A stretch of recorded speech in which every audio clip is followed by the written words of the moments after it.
राहुल और उसके दोस्त कॉलेज की छुट्टियों में एक सुनसान गांव घूमने गए थे।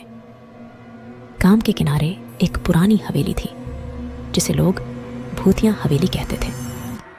गांव के बुजुर्गों ने कई बार हवेली में अजीबोगरीब घटनाओं की बातें सुनी थी, लेकिन राहुल और उसके दोस्तों ने इसे सिर्फ अफवाह मानकर नजरअंदाज कर दिया। एक रात दोस्तों के बीच शर्त लगी कि कौन उस भूतिया हवेली में रात बिता सकता है। राहुल, जो हमेशा साहसी दिखने की कोशिश करता था, शर्त मान गया। आधी रात के समय राहुल एक टॉर्च और एक माचिस लेकर हवेली में दाखिल हुआ। हवेली के अंदर कदम रखते ही एक ठंडी हवा का झोंका उसे महसूस हुआ और अचानक ही दरवाजा अपने आप बंद हो गया। हवेली के अंदर खूब अंधेरा था। सिर्फ राहुल की टॉर्च की हल्की रोशनी से उसे रास्ता दिखाई दे रहा था। हवेली की दीवारों पर पुराने चित्र लगे थे जो उसे घूरते हुए से महसूस हो रहे थे। राहुल ने दिल कड़ाकर हवेली के अंदर गहराई तक जाने का फैसला किया। जैसे ही वह हवेली के पुराने हॉल में पहुंचा, उसे अचानक किसी के रोने की आवाज सुनाई दी। आवाज एक औरत की थी जो धीरे धीरे तेज होती जा रही थी।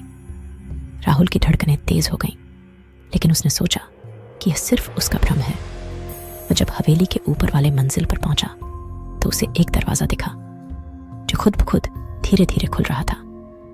राहुल ने हिम्मत करके अंदर झांका।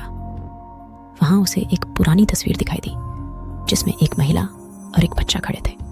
तभी अचानक तस्वीर से धुआं निकलने लगा और वह महिला धीरे धीरे तस्वीर से बाहर आने लगी। राहुल को महसूस हुआ कि उसके पैरों में जान नहीं है। उसकी टॉर्च अचानक बंद हो गई। अब चारों ओर अंधेरा था और उस औरत की आहटें राहुल के करीब आती जा रही थी। वह दौड़ने की कोशिश करने लगा, लेकिन उसे लगा कि कोई अदृश्य शक्ति उसे रोक रही है।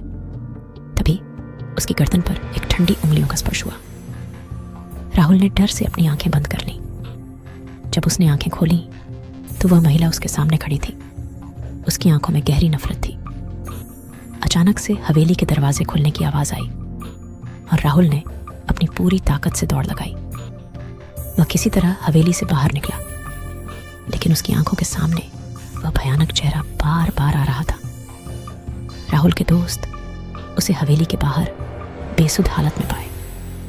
वह कुछ भी बोलने की स्थिति में नहीं था।